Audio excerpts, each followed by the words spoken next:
Hoy llegamos a la recta final del curso anual México 1917-2017, centenario de la Constitución. Nos refinamos 10 módulos repasando diferentes aspectos de la vida nacional, el contexto internacional, la situación política, la economía, la sociedad, la cultura, la ciencia y la tecnología. Y creo que tenemos ya una impresión bastante más acabada de cómo comenzamos en principio, ¿verdad? No sé ustedes, pero hacer este recuento de 100 años de historia al parejo de las transformaciones de la Constitución, ver cómo ha cambiado nuestro país en su estructura social, demográfica, agraria, cultural, económica, ver cómo el país y el mundo entero se transformaron, pues podríamos comenzar diciendo que el curso comenzó con el asesinato de un archiduque y termina con un neoconservador que nos pone los pelos de punta con sus declaraciones en Twitter, ¿verdad? Esa era de extremos. Comenzamos con un país eminentemente agrario, rural, y ahora tenemos un país que tiene mucha complejidad, sigue siendo rural también, pero es muy urbano, muy tecnológico, inventos que no se conocían en el pasado, bueno, pues ahora se han vuelto prácticamente indispensables para muchos de nosotros. De hecho, parecería que algunos dispositivos electrónicos son una extensión de nuestra memoria, de nuestros dedos, de nuestros contactos, de nuestra sociabilidad, y bueno, pues todo eso redunda precisamente en cobrar conciencia que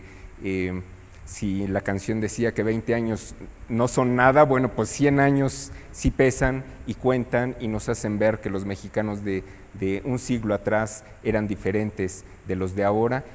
pero seguimos teniendo expectativas, seguimos teniendo ideales, seguimos buscando la conformación de un México con instituciones que sea transparente.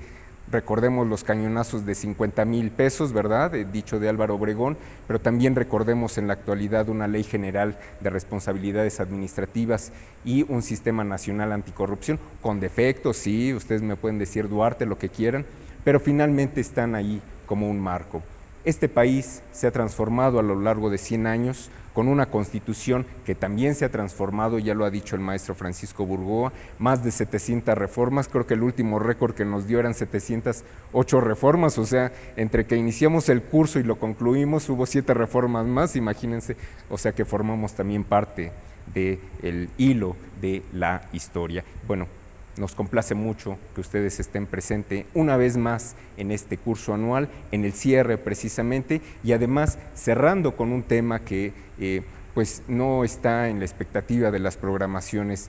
habituales, ¿no? Hablamos de historia política, de historia militar, de cultura política, de economía, sociedad, el tema de ciencia y tecnología, pues está presente, como ya lo ha destacado una y otra vez, como lo ha subrayado el doctor Juan José Saldaña. Ahí está la ciencia y la tecnología, parece que no se ve, pero sin embargo, pues nos mueve a todos, nos constituye a todos, y a menos que el doctor Saldaña diga otra cosa, pero también la ciencia y la tecnología integra un proceso de revolución y de una serie de revoluciones que nos van cambiando paulatinamente. Entonces, bueno, pues estamos aquí para darle cierre, para hacer un buen cierre con la presencia del doctor Saldaña. Ya lo hemos presentado en otras muchas ocasiones, pero bueno, pues es obligado una vez más señalar quién es nuestro expositor la tarde de hoy. El doctor Juan José Saldaña es doctor en Filosofía e Historia por la Universidad de París, Francia.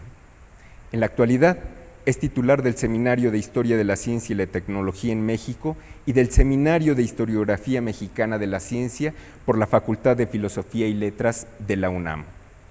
De igual manera, es fundador y director de la revista Quipu, que es una revista en Internet, y es coordinador de la comunidad de Internet de Historia de la Ciencia y la Tecnología en América Latina. Pueden consultar su página de Internet, www.historiacienciaytecnología.com.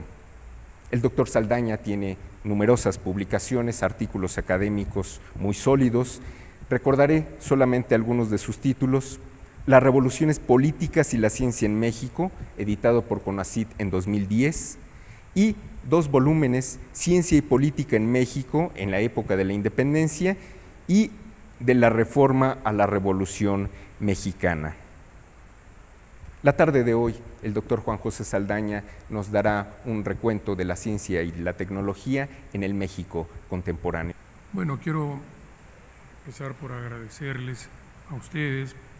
y de manera muy especial al INERM por haberme dado la oportunidad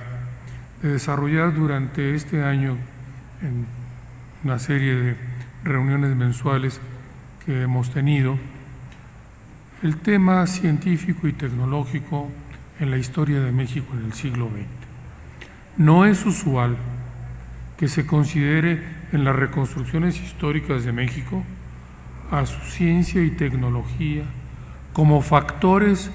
muy importantes del proceso histórico. El que en esta oportunidad se haya hecho deja ver que el tema ciencia y tecnología empieza a aflorar, a emerger a la mirada de otros historiadores de otros ámbitos de interés de la historia de México, y hago votos porque en el futuro sea un componente obligado a fin de entender no solo los procesos históricos, sino una dimensión, y no menor, de la creatividad de los mexicanos. En esta oportunidad, la última de nuestras sesiones, me ocuparé de la ciencia en México en el siglo XXI y extraeré algunas conclusiones de lo que hemos visto en este curso. Primero déjenme decirles, contarles la experiencia que en repetidas ocasiones y desde hace mucho tiempo he tenido con los periodistas que me quieren entrevistar, me han entrevistado, pero normalmente me preguntan sobre acontecimientos del presente, vamos, del día. Y yo les digo, oigan, pero yo soy historiador,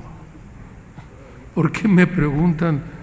del candidato que acaba de salir o de cualquier otra cosa así del momento? Claro que los periodistas siempre quieren la actualidad, y si es sangrienta, aún mejor.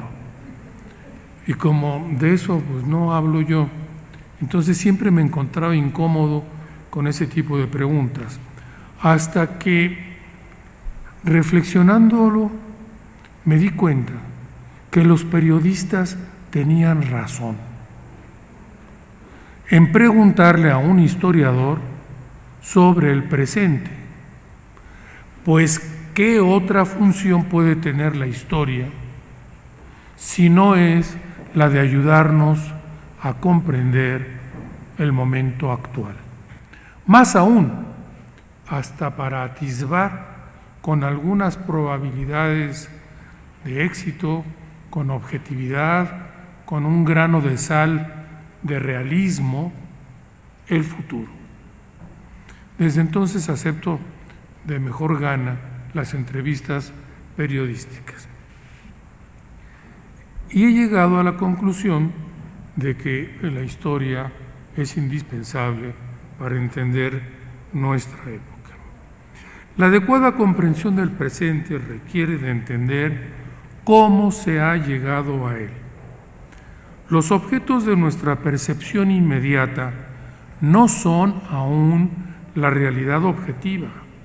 ya que requieren de una conceptualización que los ordene y les dé sentido. Tal conceptualización se ha formado al paso del tiempo por múltiples contribuciones elaboradas desde perspectivas analíticas que llegan a formar un marco para el análisis y la comprensión del presente. De esta suerte, para referirme al siglo que empezamos a vivir recientemente, se vuelve necesario empezar por una breve mirada retrospectiva sobre cómo surgió y se desarrolló en México algo tan importante para la vida del país como es la ciencia, es decir, cómo surgió el análisis racional y experimental de la realidad natural, cuáles son sus objetivos, cuáles sus condiciones de posibilidad, cuáles las formas de instrumentalización o industrialización de sus resultados, cuáles los cambios que originó en la sociedad y que a su vez retroalimentaron su evolución posterior hasta llegar al presente bajo modalidades propias de esta época, y cómo continúa actuando sobre la sociedad y recíprocamente ésta sobre aquella. Es decir, necesitamos entender la dinámica histórica ciencia-sociedad en México para hacernos la pregunta que a todos interesa hoy sobre la ciencia y el futuro de México, e intentar finalmente, al término de este curso, aportarle una respuesta con un sentido realista. De esta manera, si bien esquemáticamente, presentaré a ustedes un panorama de la ciencia moderna y el tipo de sociedad que en México condujo o a su menosprecio en algunos momentos de nuestra historia, o a su valoración y desenvolvimiento en otros, con su consecuente retroalimentación sobre la sociedad, según ésta la ha empleado con diferentes grados de intensidad. Y empezaré, como debe ser, por el principio. Este comienzo se encuentra básicamente en el último siglo del periodo colonial, en el que surgió un movimiento ilustrado interesado en la ciencia y técnica modernas como consecuencia del autodidactismo, la formación que asimismo se daban algunos individuos que se entregaron con pasión a ese tema. Nombres como Alzate, Velázquez de León, León y Gama y otros muchos deben venir ahora a nuestra memoria, pues ellos fueron los promotores iniciales de la ciencia en México. Su tarea fue enorme, pues tuvieron que remontar los numerosos obstáculos que imponía la organización social colonial a la concepción moderna del mundo, pues dicha organización había sido formada como consecuencia de la conquista y el sometimiento y explotación de los pueblos autóctonos para hacer una utilización extrema del trabajo humano de los indígenas y luego de otros de origen africano que fueron traídos a nuestro país también, hasta prácticamente extinguirlos en los siglos XVI y XVII. La sociedad colonial estableció también una ideología académica y popular basada en la concepción cristiano-medieval del mundo, en la que privaba la irracionalidad, el dogmatismo, la superstición y el fanatismo, que constituían una cultura que en nada contribuía al conocimiento de la naturaleza y de los hombres, y menos aún a su transformación con criterios racionales por parte de la sociedad local, es decir, la Nueva España. Los ilustrados criollos eran una parte subordinada de la élite colonial y en forma clandestina inicialmente y más tarde pública, aunque reprimida, lograron finalmente un cierto protagonismo cuando negociaron alianzas con algunos sectores sociales locales interesados en la modernización de la producción, tan rezagada y profundamente explotadora del trabajo humano, como lo constató Humboldt en los casos de la minería y diferentes obrajes artesanales al comenzar el siglo XIX. A partir de entonces, los ilustrados estudiaron al país, a sus recursos naturales y humanos, cultivando y difundiendo el pensamiento racional y experimental moderno y a uno de sus aspectos más atractivos, el de sus aplicaciones prácticas, por cuanto que son la forma como se relaciona el hombre con la naturaleza en forma eficiente y útil. En el ámbito de los ilustrados, que llegó a ser capaz de oponerse políticamente a las reformas borbónicas coloniales con iniciativas propias, fue posible también anticipar la formación de una sociedad futura en el que en forma coherente la ciencia y sus aplicaciones técnicas pudieran prosperar. Sería esa una sociedad liberada ideológica y políticamente de la dominación retrógrada española, cuyo eje articulador sería la mutua interacción entre ciencia y sociedad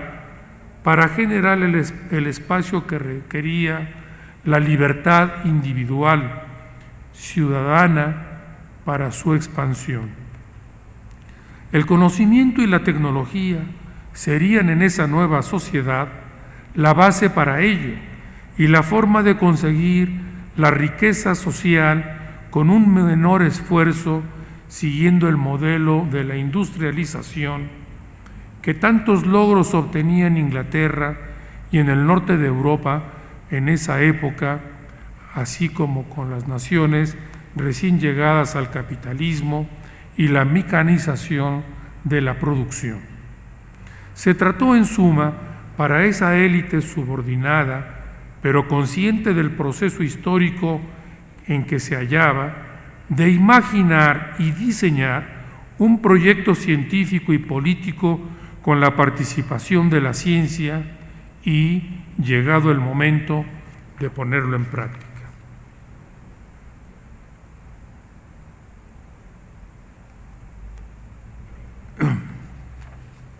La presencia explícita del tema científico y técnico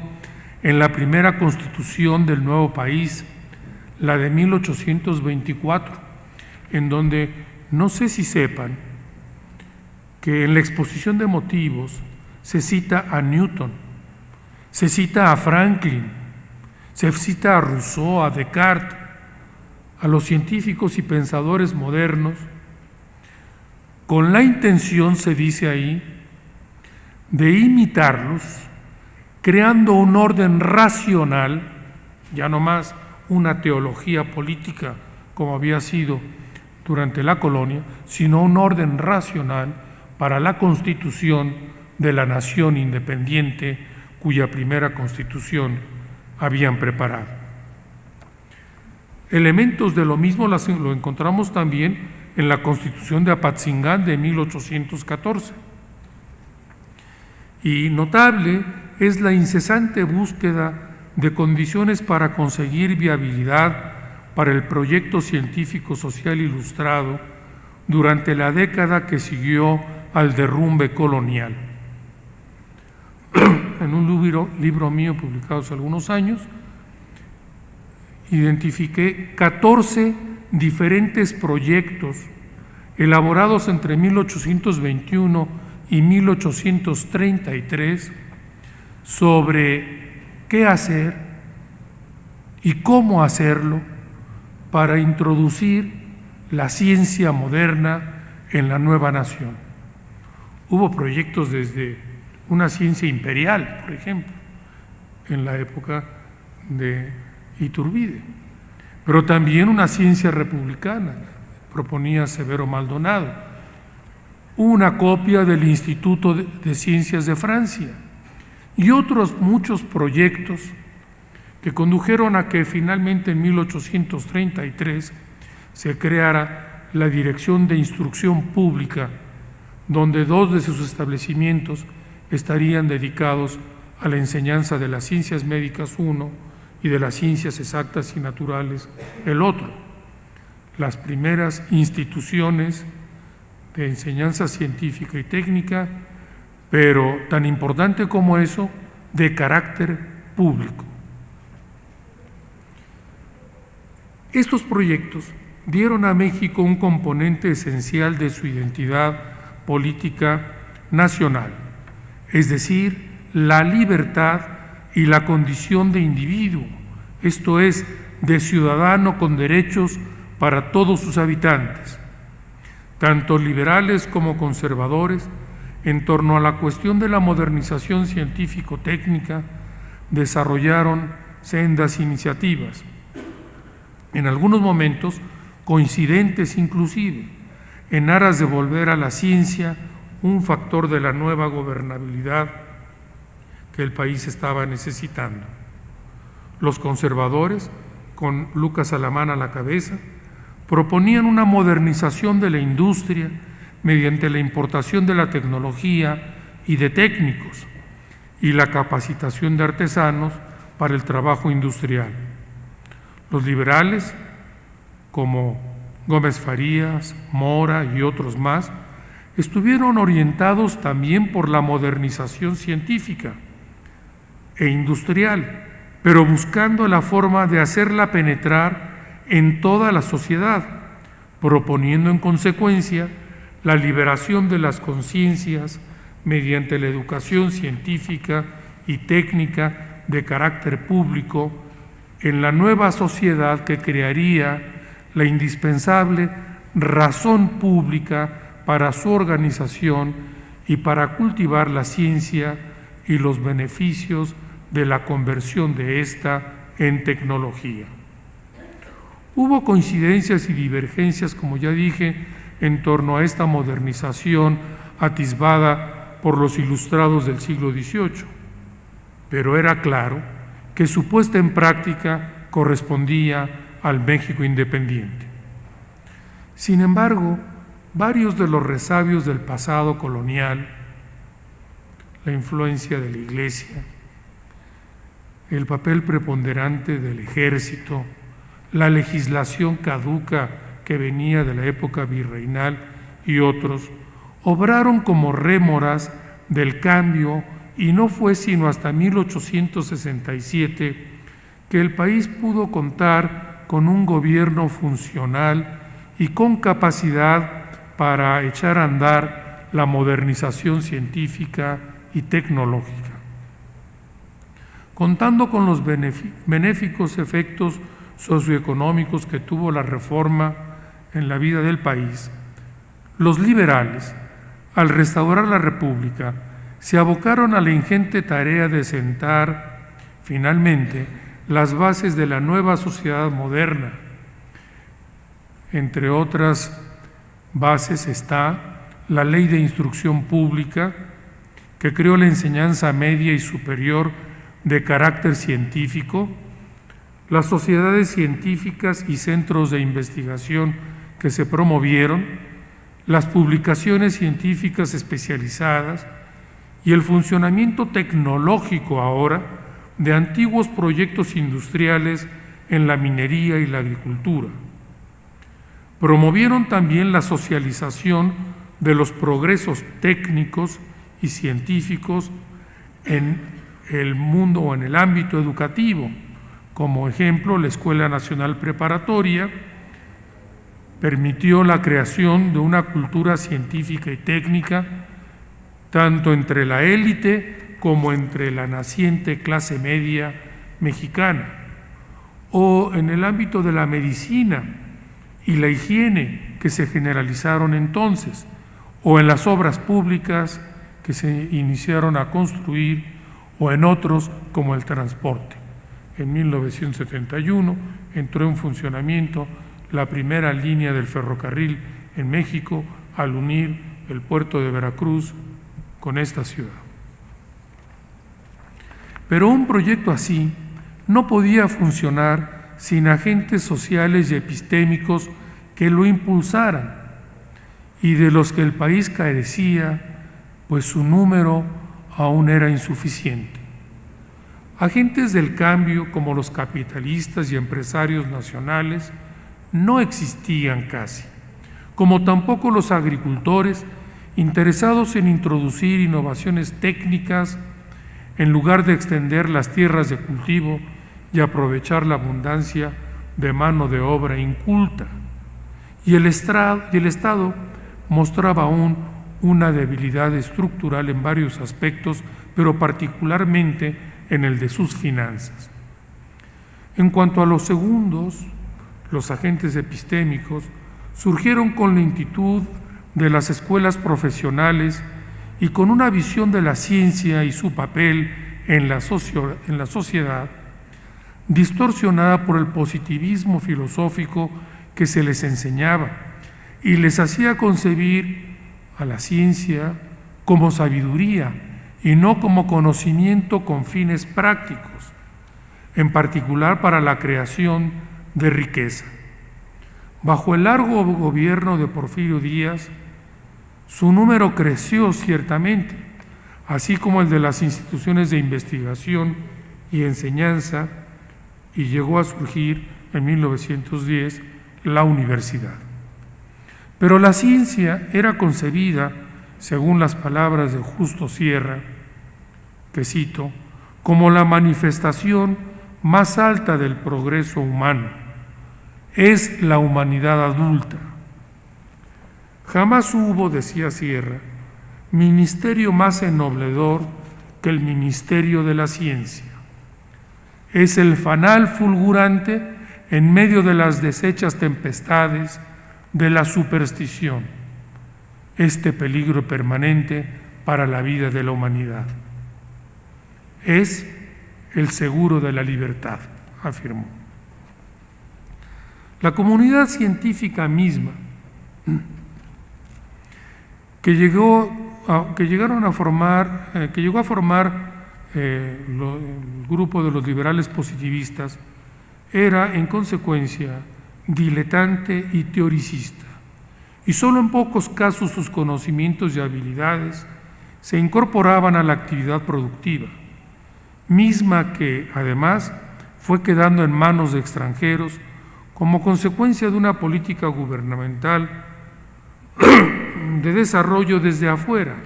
es decir, mediante inversiones extranjeras y la importación de tecnología y de técnicos. Ello hacía que la clase intelectual, al final del porfiriato, viviera un estado de frustración. No faltó quien señalara el hecho absurdo de que, dada la esperanza de vida de aquella época, aproximadamente 37 años, los estudios profesionales se prolongaran hasta 8 años para, por ejemplo, convertirse en ingeniero. Y para colmo, al final encontrarse sin empleo por la limitada planta industrial mexicana o en las extranjeras que los consideraban sin la preparación práctica requerida. Ser empleado público pasó a ser para la mayoría su destino profesional. Sobre la inoperancia de la ciencia en la sociedad porfiriana,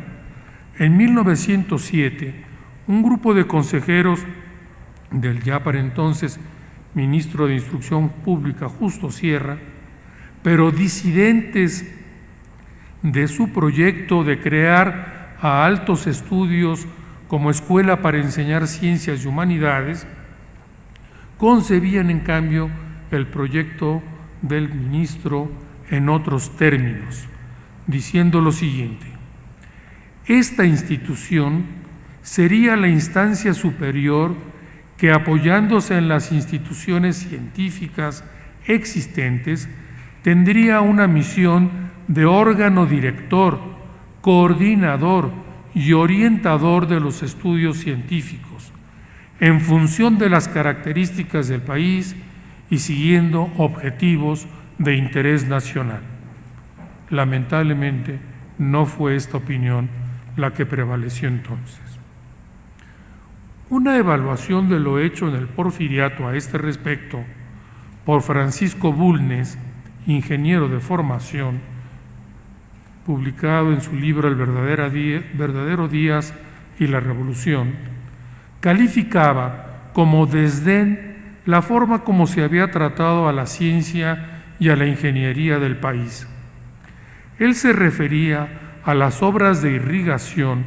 que tanto se necesitaban y que no se emprendieron. pero sus palabras las podemos generalizar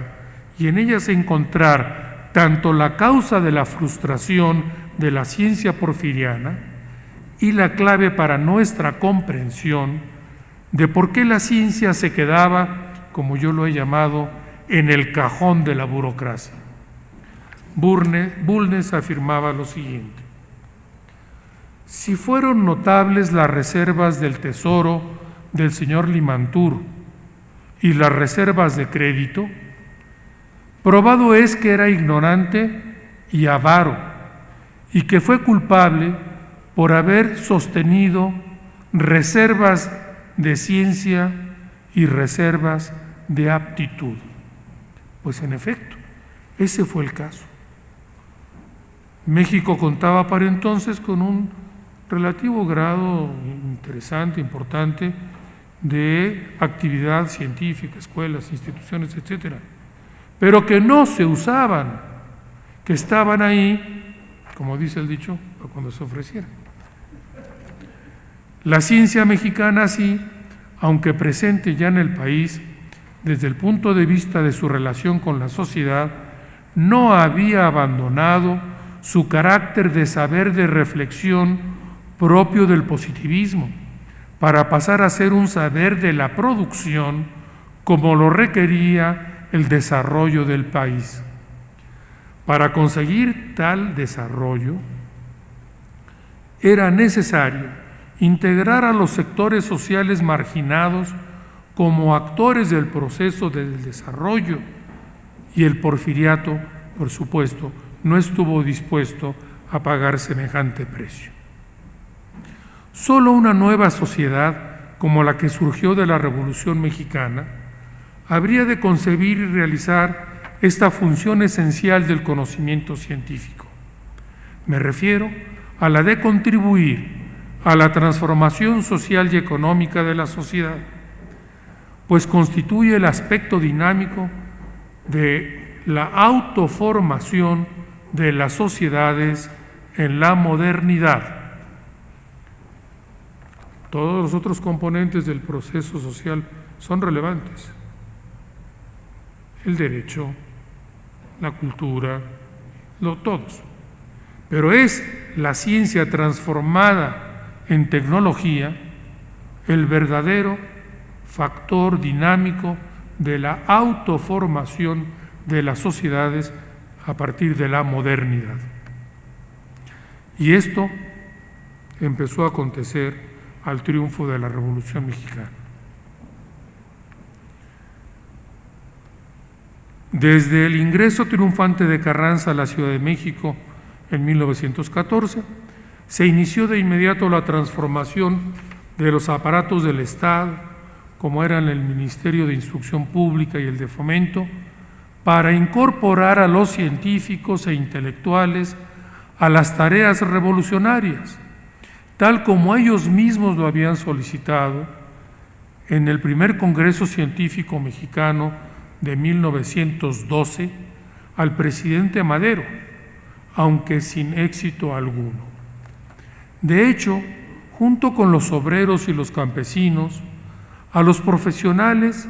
la revolución los convirtió en un nuevo y muy importante actor político. Los ingenieros civiles,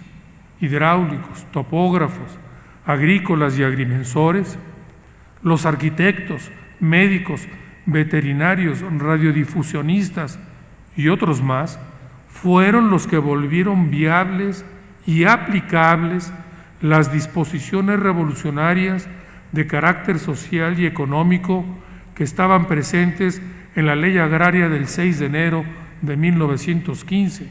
en la creación de la Comisión del Petróleo, de la Escuela de Aviación y de la Fábrica de Aeroplanos,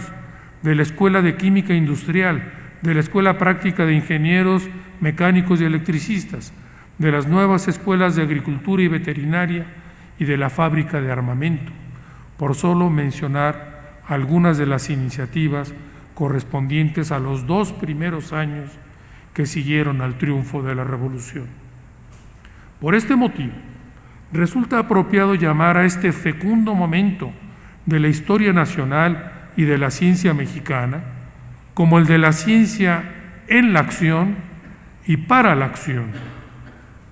ya no más ciencia para la reflexión. La Constitución de 1917 plasmó además el propósito de gobernar con la ciencia y la tecnología en sus diferentes disposiciones sobre educación, trabajo, producción y explotación de los recursos naturales de la nación, dándole al Estado facultades para intervenir en la dirección y orientación de la ciencia como instrumento del desarrollo, sin menoscabo de la ciencia como productora de nuevos conocimientos también. A lo largo del presente curso hemos seguido con algún nivel de detalle la interacción recíproca de la ciencia y la sociedad durante el siglo XX para conseguir el desarrollo del país, destacando el papel activo que asumió entonces el Estado en esta materia, siguiendo lo previsto, como acabo de decirlo, en las disposiciones constitucionales. Esta interacción fue decisiva en la creación de la infraestructura carretera y de irrigación para las actividades agrícola e industrial del país, para la atención de la demanda de alimentos y salud por parte de la población, para la explotación de los recursos naturales renovables y no renovables, para la educación primaria, media y superior, tanto científica y técnica, por solo mencionar algunos aspectos del periodo postrevolucionario del cual nos ocupamos y de donde surgió una nueva sociedad moderna y una nueva forma de organización política que hizo uso efectivo de la ciencia y la tecnología para la gobernabilidad del país. A partir de 1939, como ya tuvimos oportunidad de analizar aquí, la inclusión de otros sectores que, aunque habían sido tenidos en cuenta desde 1917, como fueron los congresos de industriales y de comerciantes organizados por el gobierno, ese año estos sectores se manifestaron políticamente, sosteniendo, por ejemplo, la candidatura de Almazán o creando el Partido Acción Nacional, y terminaron por producir una inflexión en el curso de la política de desarrollo seguida hasta entonces, y por tanto de ciencia y tecnología. Junto con los acontecimientos internacionales que tuvieron lugar a partir de ese año, de tal suerte que los empresarios a quienes me estoy refiriendo, ese sector inexistente un siglo atrás, pudo aportar su contingente al proceso de desarrollo en la estrategia de industrialización acelerada del país que se impuso a partir de 1940. Estrategia que se reveló ser de largo plazo y con muy importantes consecuencias sociales. Particularmente fueron notables los casos de la educación superior, la atención a la salud en instituciones especializadas y con alto nivel científico-técnico, la seguridad social, la creación de infraestructura y de empleo, el surgimiento de una política de sustitución de importaciones, de una industria paraestatal y de un sistema de economía mixta, entre otros más, en los que la participación de la ciencia y la técnica nacionales en la formación de políticas públicas saludables para el país fue definitiva y consustancial a esa sociedad moderna que pasó a ser la sociedad mexicana a medio siglo de distancia de la Revolución Mexicana.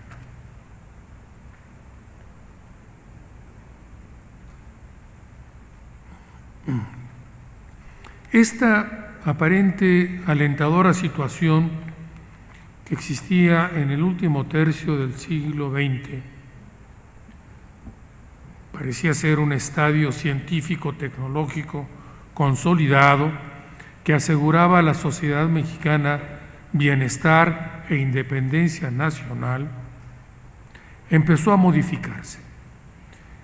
Y no era tal, ni podía serlo, en medio de algo tan dinámico como es una sociedad que en forma permanente se modifica y reclama nuevas soluciones a sus problemas y a su evolución histórica. En efecto, para entonces, a partir de los años 70, el país había entrado en una problemática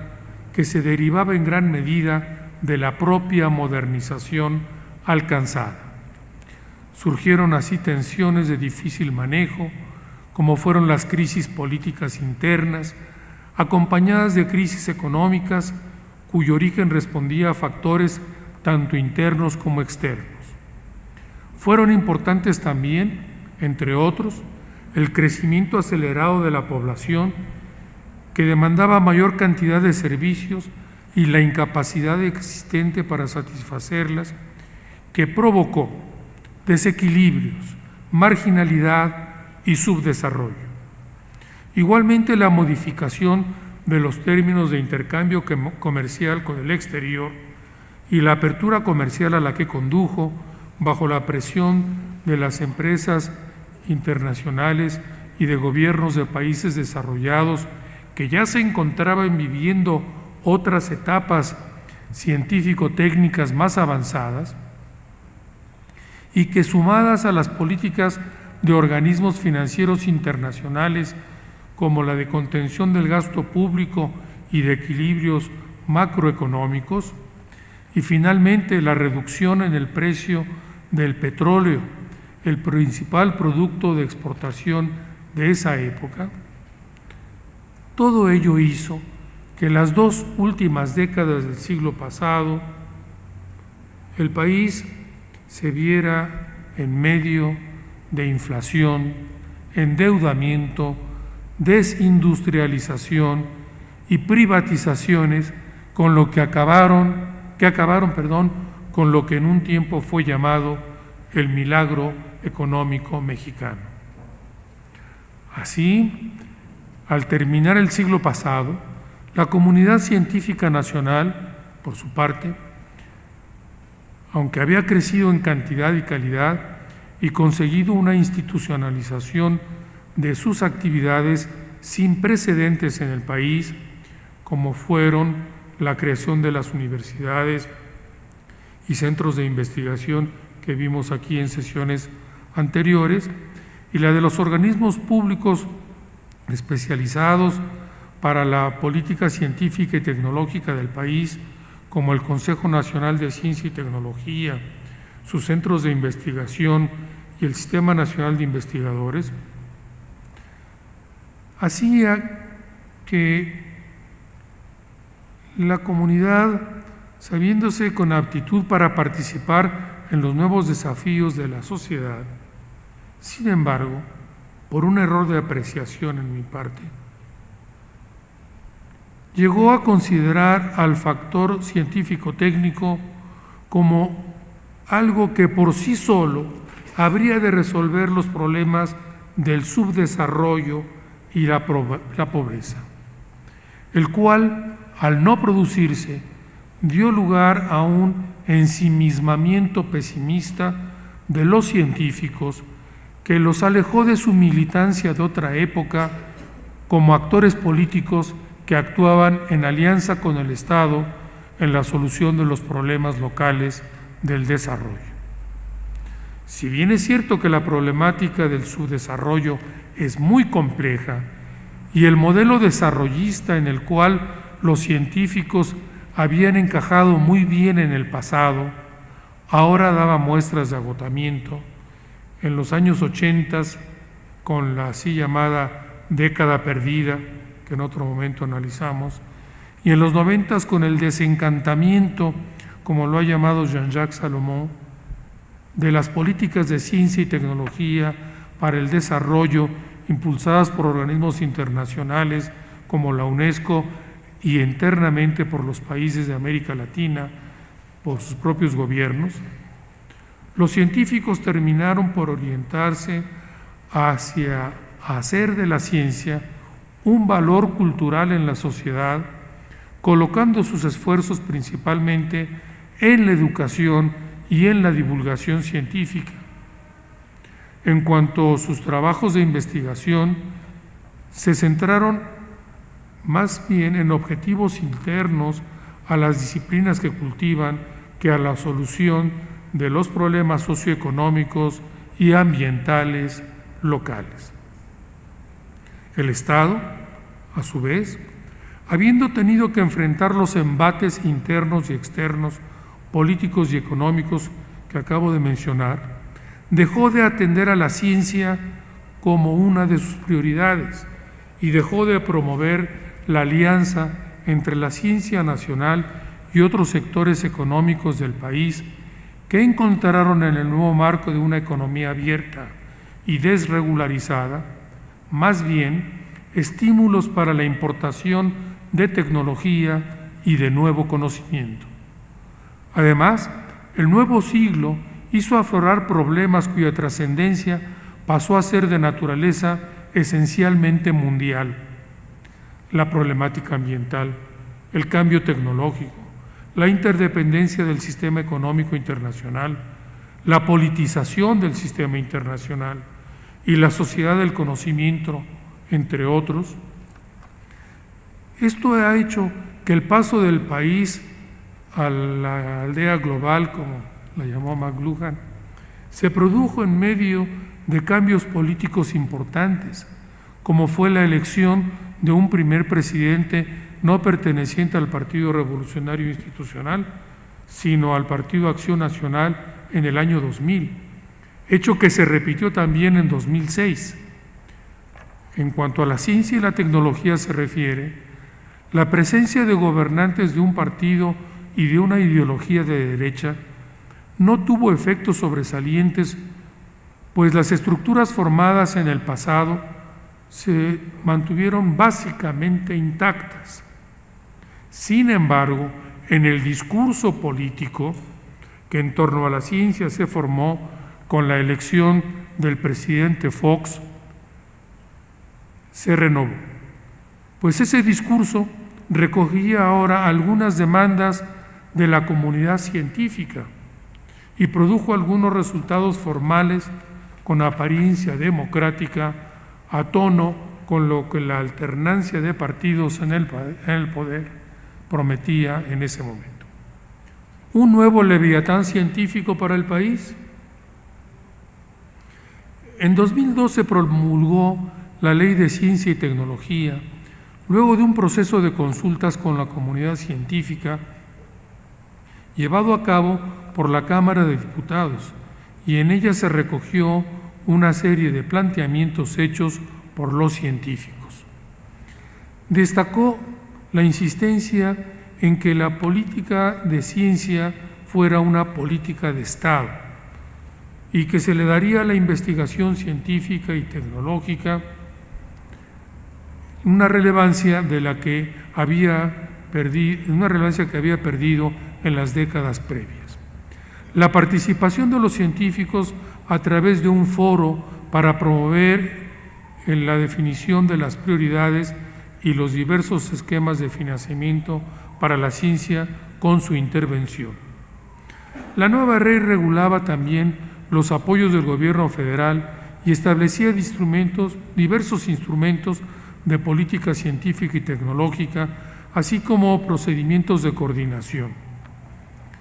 Igualmente señalaba la importancia de vincular la investigación científica con la educación. En general, se trataba, según se decía, de sentar las bases de una política de Estado para el Sistema Nacional de Ciencia y Tecnología y con ello asegurar la capacidad científica y la formación de investigadores en el país, la vinculación de la ciencia básica con la innovación tecnológica, la educación y la cultura en general. Especial énfasis se puso en la incorporación del desarrollo e innovación, la incorporación al desarrollo e innovación tecnológicas de los procesos productivos y en el fortalecimiento del desarrollo científico y tecnológico regional. Finalmente, el foro consultivo científico y tecnológico previsto por esta ley estaría dedicado a promover la expresión de la comunidad científica, académica y del sector productivo para la formulación de propuestas en materia de políticas y programas de investigación científica y tecnológica.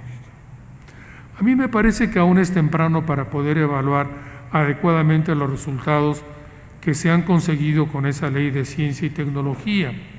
para impulsar el desarrollo científico del país, amén de que tenemos poca información disponible, en parte también porque ahora se encuentra en Internet, y vayan ustedes a saber dónde y cómo se podrán consultar esos archivos. Como quiera que sea, hay un punto en el que la evaluación la podemos hacer de inmediato, y es el que se refiere al gasto. Pues como ya hemos dicho en sesiones anteriores, aún hoy, 2017, se encuentra aún muy lejos de la meta que se planteó en dicha ley de 1% del Producto Interno Bruto. Y bastaría este dato para que empecemos a dudar de la eficiencia o buenos resultados de tan nobles intenciones expresadas en la ley de 2002. Ciertamente se han creado fondos mixtos y sectoriales como parte del Programa Especial de Ciencia, Tecnología e Innovación para apoyar la investigación sobre problemas específicos de las dependencias gubernamentales y de los estados, a la vez que se mantuvo el apoyo a los llamados centros CONACYT, y se inició el programa de incentivos fiscales para las empresas para el desarrollo de nuevos productos, materiales, procesos y sistemas. Pero se puede concluir que la magnitud del esfuerzo económico del país en ciencia y tecnología es aún pequeña ante los retos que enfrenta, aunque en algunos rubros pueda haberse dado un incremento y que en algunas regiones del país existan ya grupos de investigación consolidados. Como diversos analistas lo han venido afirmando desde hace más de 30 años, la cuestión principal subsiste. ¿Para qué la ciencia y tecnología en México? Sus resultados se usan poco, y en el sector investigación falta una actitud más flexible, siendo ciertos los prejuicios del sector empresarial hacia la ciencia nacional. En este punto, los datos de 2003 señalan que la balanza de pagos tecnológica continuaba siendo deficitaria con 608 millones de dólares de egresos y solo 54 de ingresos, es decir, deficitaria en un menos 554.1%. En tales condiciones, ¿cómo enfrentar los retos del desarrollo? Como un ejemplo, y ya para irme acercando al final, quiero mostrar el meollo de lo que constituye, en mi opinión, el reto actual. En el ámbito de la investigación biomédica en el país se han producido de los avances más importantes durante la segunda mitad del siglo XX y en lo que ha corrido del XXI, pues existe un conjunto de instituciones en las que se realiza investigación y docencia de primer nivel y de posgrado. Entre otros están el Instituto Nacional de Salud Pública, el Instituto de Neurología y Neurocirugía,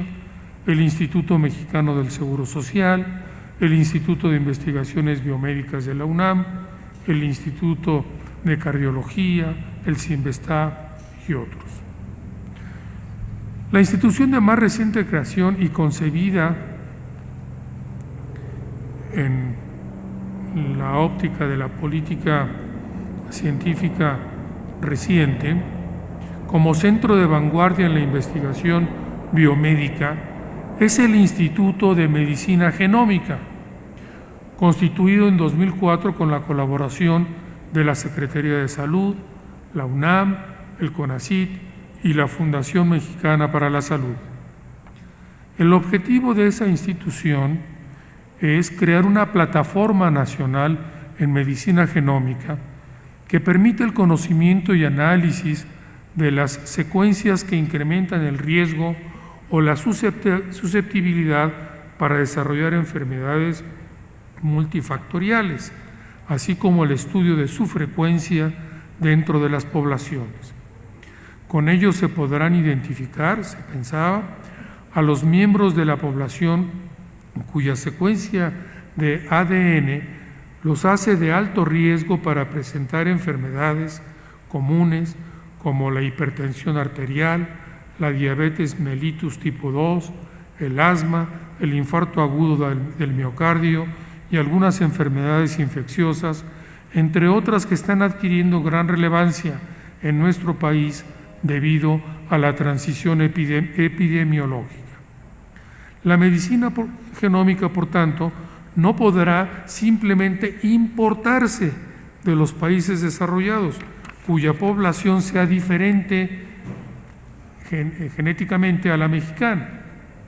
México tendrá que desarrollar, se pensó entonces, una plataforma nacional en medicina genómica con base en las características genómicas y epidemiológicas de los mexicanos. La estructura de este nuevo instituto estuvo diseñada para la realización de proyectos de investigación en colaboración con otras instituciones del país y del extranjero, para aplicar sus resultados a través de instituciones de salud en el país y para generar productos farmacéuticos y servicios para el cuidado de la salud de los mexicanos específicamente. Sin embargo, a poco de haber iniciado actividades esta institución, empezó a acusar limitaciones financieras que pusieron en riesgo y terminaron por alejar las esperanzas que había despertado su creación, repitiéndose con ello lo que ya constituye un patrón de la ciencia en México, independientemente de la afiliación partidista de los gobiernos que hemos tenido en este siglo, es decir, su escaso y no permanente ni seguro financiamiento. ¿Qué podemos decir del periodo 2012-2017? La evocación histórica con la que inicié esta charla nos permite darnos cuenta que por las características que siguió el desarrollo de México, la participación del Estado para crear una capacidad científica y tecnológica fue sin duda esencial, desde el nacimiento mismo de este país, y que ha llegado a ser una característica indispensable para asegurar la incorporación de la ciencia y la tecnología a la vida nacional. Además, la experiencia histórica indica que ningún país ha podido prescindir de la participación de sus gobiernos para el desarrollo de su ciencia y tecnología, independientemente de que el sector privado intervenga también. Por esta razón, el nuevo gobierno mexicano que inició en 2012, perteneciente al PRI nuevamente, no podía abandonar sus funciones promotoras en esta materia, las cuales no pueden reducirse a becas, que deben considerarse más bien parte del gasto en materia educativa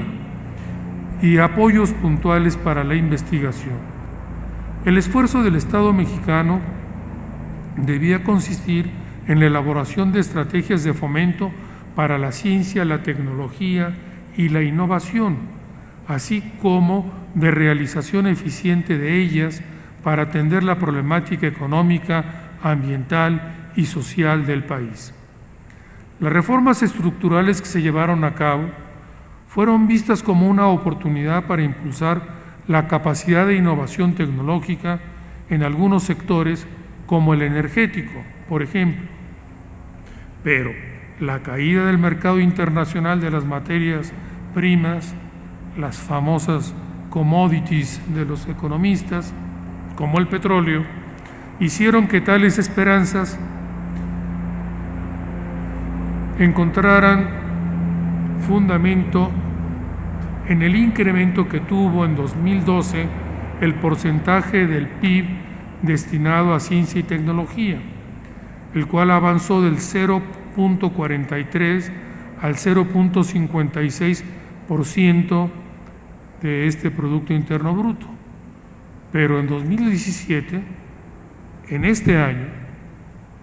ese porcentaje disminuyó al 0.51%, abriendo con ello, de nueva cuenta, la puerta del escepticismo sobre la verdadera importancia que tiene la ciencia y tecnología en el gobierno como instrumento esencial para promover el cambio social que se está requiriendo. El país ha cambiado en el último medio siglo notablemente. Una vez que quedó agotado el modelo de crecimiento y desarrollo económico de la posguerra, la política de sustitución de importaciones y de economía mixta entró en crisis y el sistema político corporativo en que descansaba también. La operación de la economía mexicana se descentralizó y se encuentra regida ahora por el mercado y la apertura comercial. Y en el terreno político, la democratización del sistema político se volvió en una realidad en el año 2000. Ambos hechos han establecido nuevas reglas de juego que deberán ser tenidas en cuenta para el diseño de nuevas estrategias y políticas que sean saludables para la ciencia y la tecnología, pero sobre todo saludables para el país. La experiencia de los planes y programas de ciencia y tecnología de las décadas anteriores, que intentaron vincular a actores políticos cuasi corporativos, como los científicos y sus instituciones, con estrategias estatistas y planificadoras, contenían intrínsecamente contradicciones insuperables que los volvieron superficiales e ineficientes. Además, en un entorno de crisis económicas sucesivas y de privatizaciones de las empresas paraestatales, el financiamiento para la ciencia y la tecnología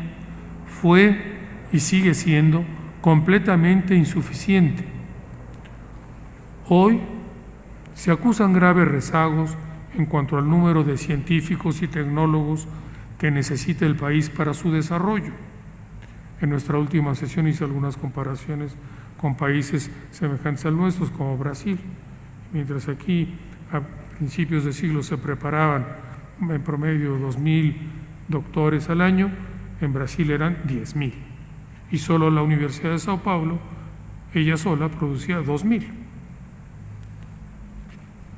En el número y calidad de las instituciones de investigación y docencia superior, hoy es noticia del día que muchas universidades o varias universidades en el país se encuentran en una crisis financiera que las va a quebrar. Y así en otros aspectos como las remuneraciones del personal científico y tecnológico o la debilidad en la infraestructura científica. Porque esto es como andar en bicicleta. Si uno se detiene, se cae. No puede haber detención en el nivel, en la dinámica, del desarrollo científico y tecnológico de un país. El diálogo entre el sector académico, gubernamental y productivo sigue estando ausente y se carece de una real estrategia tecnológica y de innovación para el país, pues las implantadas hasta ahora más bien han sido transferencias de recursos públicos al sector empresarial. Me refiero a las que se han presentado como nuevas estrategias, que es apoyar a empresas para el desarrollo de nuevos procesos, materiales, sistemas, etcétera, que en los hechos, repito, han sido transferencias de recursos públicos al sector privado con muy pocos resultados y en muchos casos sin ningún resultado, que ya en el pasado han sido denunciados y están siendo objeto incluso de devoluciones por parte de las empresas de esos recursos ante la inoperancia de tales proyectos. ¿Dónde iba? Sí. Los programas de trabajo de los científicos y tecnólogos siguen estando basados fundamentalmente en los intereses individuales de los investigadores. El número de egresados de los posgrados científicos sigue siendo muy bajo y las oportunidades de encontrar empleo para los nuevos científicos en los centros de investigación o de docencia que existen son muy reducidas y en el ámbito productivo aún lejos de lo que se necesita, a pesar de que podrían ser un factor muy importante para el desarrollo tecnológico del país. El desequilibrio y la inequidad de género continúan siendo una limitación también para el desarrollo de las instituciones científicas y es urgente la superación de este estado de cosas mediante estrategias de promoción de las científicas del país. En la sociedad global actual, el conocimiento se ha convertido en el medio fundamental de la producción. Se trata de una sociedad del conocimiento y de la información. En estas condiciones, varios enfrentamientos que se dieron en México entre los partidarios de la investigación básica o los de la investigación aplicada han dejado de tener razón de ser. La ciencia y la tecnología en acción actual se diferencian poco y comparten espacios para su desarrollo. La interdisciplina se ha apoderado de aquellos segmentos del conocimiento que antes aparecían separados y su entrecruzamiento en técnicas y perspectivas se ha vuelto necesario. Los objetivos y procesos que se estudian ahora son complejos y muy costosos y requieren la colaboración entre áreas del conocimiento, así como entre instituciones y aún entre países. El mundo de la ciencia y la tecnología ha cambiado igualmente. ¿Qué hacer? Entonces, pues, menuda pregunta. Vamos a ver si con nuestro paso atrás para tomar impulso, que fue la revisión histórica, podemos dar una respuesta por lo menos realista. México es un país que se encuentra en transición social y económica hacia un nuevo modelo de organización social y política que cuenta con recientes cambios estructurales que aún no muestran la pertinencia de su introducción y un entorno internacional que, en la opinión de algunos analistas, pende hacia el proteccionismo económico de las naciones más poderosas. Esta transición y definición de las opciones que es de esperar que se realice a la brevedad posible, ahora que se acerca un nuevo cambio de gobierno, nos lleva a concebir un esquema mínimo de lo que el país debería hacer en este terreno. En primer lugar, mantener como necesaria la función impulsora del Estado, ya que seguirá siendo indispensable para arribar a un modelo de sociedad que, si bien aún no ha nacido, tiene un perfil que ya se adivina. Debe ser una sociedad más justa, capaz de proporcionar a sus miembros en forma igualitaria los satisfactores que requieren, cuidando de no caer en la depredación y el deterioro de sus recursos naturales. Para ello será necesario hacer depender el desarrollo económico y social del país de la investigación científica y tecnológica en ciertas ramas estratégicas y mediante la aplicación de los resultados de investigación en sectores industriales y agroindustriales seleccionados, al igual que lo hacen otros países. No podemos estar en todos los bailes. Con que estemos en los pertinentes sería muy importante. También será necesario crear polos de desarrollo industrial con centros científicos asociados en varias partes del país, además de los que ya existen, claro, para focalizar en ellos los programas de innovación que luego pueden expandirse a otros lugares y que aprovechen su ubicación geográfica, su localidad, punto sobre el que volveré. Para todo ello, será necesario que el Estado rescate y lleve a cabo en forma eficiente su función coordinadora de los distintos actores del área científica y técnica, a fin de conseguir